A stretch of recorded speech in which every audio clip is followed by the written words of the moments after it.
الحمد لله وكفى والصلاة والسلام على رسوله المصطفى.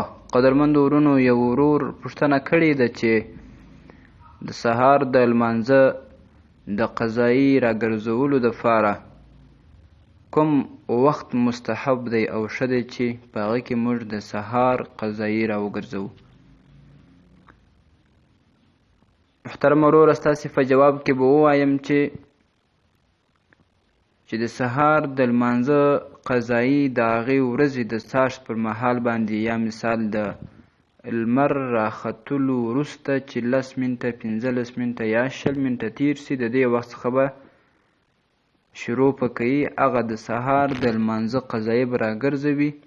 فرض او سنت دا به د دواړو قضایي راګرځوي، یعنی اول به 2 رکعته سنت کوي، بیا به 2 رکعته فرض کوي.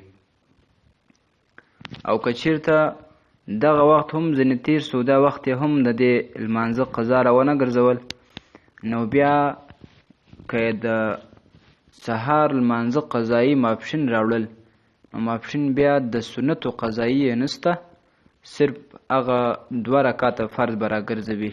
او مستحب وخت یې همدغه دی کوم چې د لمر ختلو 15 یا 20 منټه وروسته دی. الفتاوى الهندیه جلد اول صفحه 112، آپ کی مسائل اور ان کا حل جلد 3 صفحه 690. والسلام.